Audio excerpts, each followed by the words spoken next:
지금 보고 계신 이 장면은 작년 11월에 제가 했던 수업이고 수업 중에 학생들이 하고 있는 행동을 찍어 놓은 것입니다. 무엇을 하고 있는 걸까요? 숲속에서?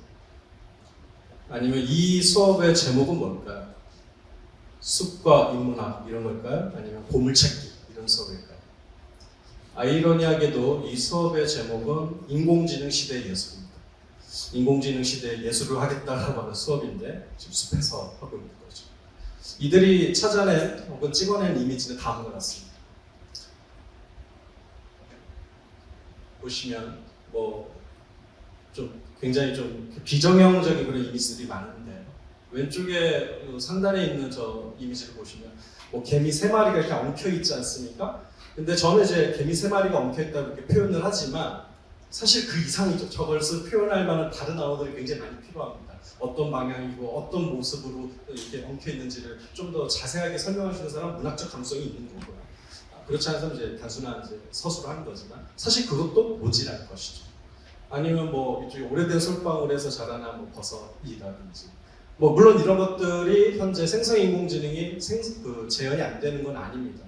그런데 학생들이 이렇게 제보해온 이런 이미지들을 제가 이제 그대로 다시 프롬프트로 다시 번역을 하고 다시 역으로 이제 생성인공지능으로 이제 재생을 해보면은 사실 이것과 유사하게 나오진 않습니다. 특히 아까 개미 3마리가 이렇게 엉켜있는 그런 장면들 아무리 자세한 프롬프트를 집어넣어도 예를 들어 그냥 정말 약간 동화 속의 개미가 3마리가 이렇게 나란히 있는 장면이 나온다던가 아니면 갑자기 2마리만 나온다던가 아니면 갑자기 더듬이가 너무 많다던가 엉뚱하게 나오는 거죠. 이런 이유를 간단하게 설명하면 이런 겁니다. 여러분 이게 뭐죠? 이거 손입니다. 주먹진 손. 이거 뭐죠? 펼친 손, 고라고 하는 손이죠. 그러면 이런 건 뭘까요? 이런 형태의 손의 제스처를 부르는 용어가 있나요? 없죠. 없습니다. 그러니까 무슨 얘기냐? 우리는 언어가 세상의 전부이고 기초라고 생각을 하지만 사실은 언어로 재현되지 않고 굉장히 많거든요, 사실.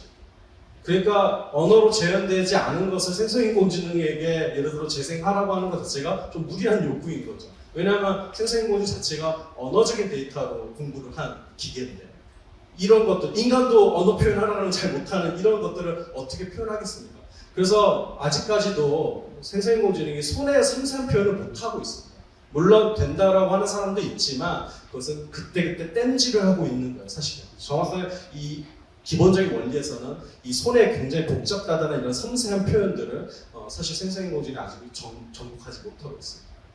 이런 특징을 가장 잘 보여주고 있는 용어가 바로 프롬프토그래피라는 말입니다. 새로운 용어냐 이렇게 생각하시겠지만 곧 이게 이제 우리가 이 생성인공지능이 만든 결과물들 부르는 용어가 될 텐데요. 그것은 포토그래피 생각하시면 됩니다. 포토그래피 뜻이 뭐죠? 포토, 빛, 그래피, 그리다. 빛으로 그린 뭔가라는 거잖아요. 그게 어떤 19세기에 제한된 것이죠. 원래 픽처 이렇게 부르기도 했다가 여러 그림 이런 식으로 이제 다 기존에 있던 용어를 썼다가 사실은 기술적으로 이것을 표현해야 될 용어가 필요하기 때문에 포토그래피라는 말이 선정되거든요. 마찬가지로 우리는 생성인공지능이 쓴다, 그린다 이런 이제 기존의 어떤 표현들을 쓰지만 사실 그리고 쓰지 않습니다. 정확하게는 이런 언어적인 데이터들의 관계를 통해서 확률적으로 연결을 하는 것이죠. 그러니까 프롬프트, 언어적으로 유도하고 뭔가 만들어내는 그런 기계인 거죠. 그래서 동시에 가능성과 어떤 그 불가능성이 좀 분명하게 있습니다. 언어 안에서 뭔가 만들어낼 수 있다는 점에서 바로 그 언어 안에서의 자유가 있죠. 그러나 동시에 언어 바깥으로 나가기는 쉽지 않은 기술인 거죠. 또 다른 용어 하나를 좀 소개하겠습니다. 인터폴레이션이라는 용어인데 어렵지 않습니다. 네. 좌표계에서 두 점 사이에 가능한 관계의 수를 연산하는 능력을 의미합니다. 그럴 수 있겠죠, 그렇죠? 여러분과 저 간의 어떤 관계를 설명하면 그 인터폴레이션 하는 거예요, 사실은.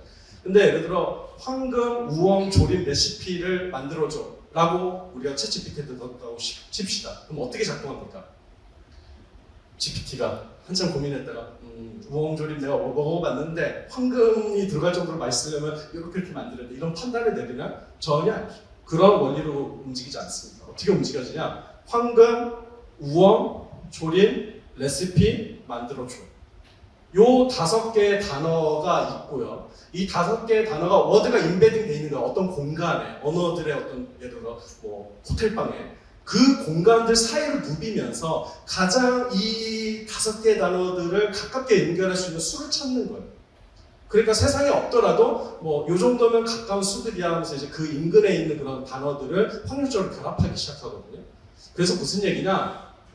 생성인공지능은 말이 이제 생성이 들어가서 제너레이션, 뭔가 없는 것에서 무에서 유를 만들어내는 것처럼 보이지만 그게 아니라 있는 것들 사이를 연결하는 능력을 가지고 있는 거예요.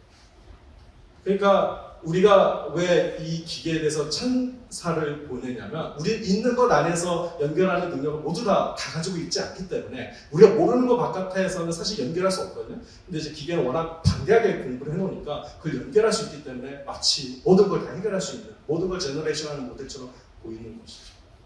근데 아무튼 다시 한번 돌아오면 아까 숲에서 왜 그런 이제 수업을 진행하냐 질문인데 바로 이 문제 때문에 언어 바깥에 있는 것을 인식하지 못하고 그리고 이미 있는 것들 사이를 연결하기 때문에 그 바깥을 튕겨나가게 하는 경험은 이 기계가 원리적으로 현재는 가질 수 없다는 문제죠. 이 문제를 제가 지적한 게 아니라 이미 많은 학자들이 지적을 했습니다. 예를 들어 에밀리 밴더 같은 워싱턴대 교수는 이렇게 말합니다. 확률적 앵무새다. 그러니까 앵무새예요. 인간의 언어를 모방하고 그 확률적 관계를 추론해내서 만드는 확률적인 앵무새라는 거죠. 예를 들어 콜롬비아대 라파엘 밀리에 같은 경우는 그것도 너무 과대한 표현이야. 이건 즉각적으로 언어를 의태하는 거야. 야! 하면 저기서 야! 이렇게 돌아오는, 그러니까 언어를 그냥 즉각적으로 흉내내는 의태 머신이야. 그러니까 카멜레온의 부름이 더 맞아 라고 말합니다. 아니면 뉴욕대 게리 마커스 같은 이런 교수는 뭐라고 그러냐면 그러니까 언어를 계속해서 연결해서 만들어내는 거잖아요. 어떤 뭐 진실하고 상관없는 거죠. 의도랑 상관없는 거죠. 그래서 그냥 허황된 끝없는 단어가 조합이 되어 있는 허황된 이야기꾼이라고 불러야 되는 게 맞아요. 여러분, 챗GPT에 대해서 여러분 찬사만 들었지 사실 이런 비판적인 말은 많이 안 들어보셨을 거예요. 그러나 이 경향은 우리가 다 알고 있는 거죠. 챗GPT한테 뭘 물어보면 끝없이 말을 돌려서 빙빙빙 길게만 하는 방향이 있고요. 그리고 뭐 우문현답은 기대할 수 없죠. 현문현답만 기대할 수 있다는 건 무슨 뜻일까요? 사실 이미 내가 알고 있는데 조금 더 연결을 해주는 그런 머신에 가깝죠. 그래서 근본적으로 한계가 있습니다.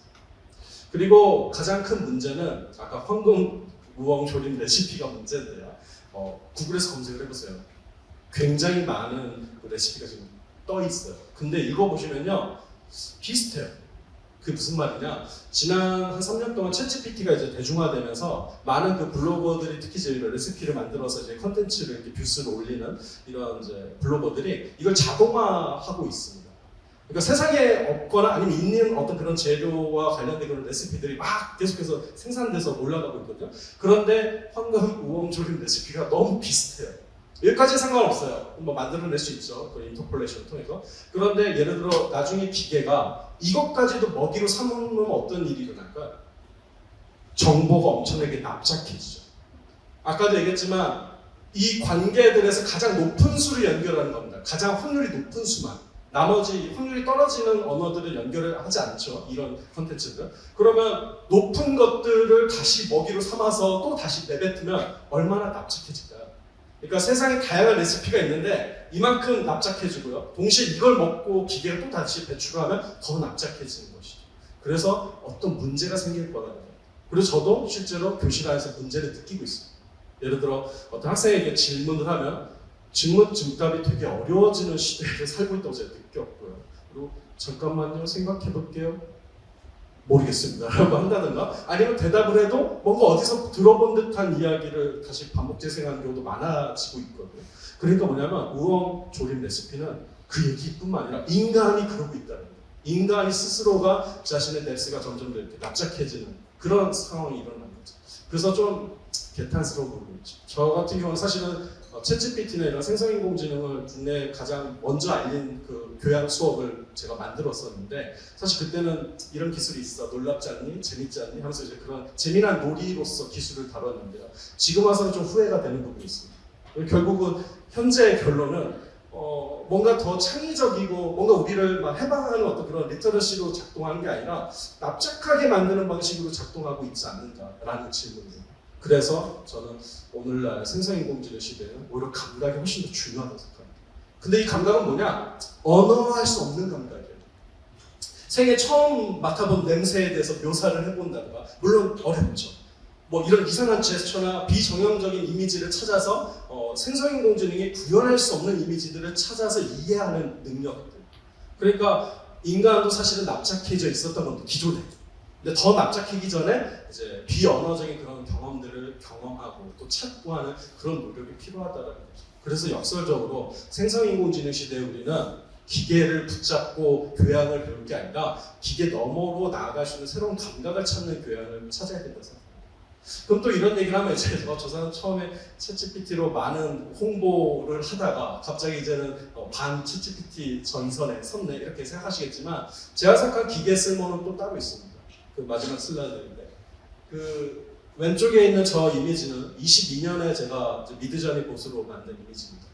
기묘한 이미지죠. 네. 권총과 머리카락을 결합해서 머리카락 권총을 만든 것이죠.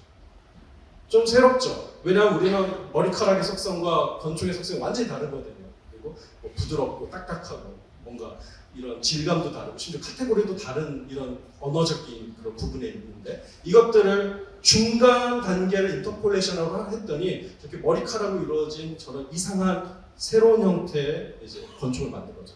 왜 인간은 저런 것들을 만들어내기 쉽지 않을까요? 우선 고정관념입니다. 카테고리제이션이 있기 때문에 고정관념 때문에 결합하기가 어렵고 그리고 아주 솔직하게 말하면 별로 쓸모는 없습니다. 저게 무슨 쓸모가 있겠습니까? 그리고 또 하나는 물리적으로 실제로 경험할 수 없는 거기 때문에 굳이 상상까지 할 필요 없는 거죠. 그러나 이런 언어와 언어 관계 안에서도 전제적으로 저렇게 합성할 수 있는 저런 영역이 이제 GPT나 이런 생성인공지능에 의해서 열렸다는 건 분명한 사실이에요. 그러나 뭐죠? 언어 안에서 가능한 거죠. 그러니까 언어들 안에서 있는 어떤 잠재적인 공간들을 탐색할 때는 여전히 이 생성인공지능은 굉장한 저는 창의성이 있다고 생각합니다. 그리고 이 공간을 탐색할 때 뭔가 시적인 울림이 존재하거든요. 사실 그간 많은 시민들이 이런 언어적인 장난을 친 거거든요. 그래서 기계를 사용하되 머리카락 같은 거, 권총 같은 게 아니라 머리카락 권총이라는 전혀 생성되지 않았던 이런 언어의 잠재성을 탐구하는 방식으로 저는 급진적으로 쓰면 저는 좋다고 생각합니다. 그건 기본적으로 우리가 지금 알고 있는 이런 고정관념의 언어를 벗어나는 훈련을 시키기 때문에 좋은 경험이라고 생각합니다. 동시에 아예 훈련되지 않은 감각들, 언어화되지 않은 감각을 인간이 또 경험해봐야지만 바로 이런 메타적인 인식이 생긴다고 저는 생각하거든요. 그래서 무슨 결론을 내리고 싶은 거냐? with AI, beyond AI 모두 다 함께 해야 된다. 그러니까 결국은 그냥 뭘 만들어줘. 그냥 이거 쉬우니까 그냥 쉽게 먹을게 라고 하는 그런 수용적 태도가 아니라 언어 안에서의 급진적인 언어 바깥으로의 새로운 발견. 이 양쪽을 우리 모두가 체험하지 않으면 우리는 황금 우엉조림 레시피 같이 납작하게 될 거라고 생각합니다. 이것이 숲속에서 제가 인공지능 강의를 하는 이유입니다.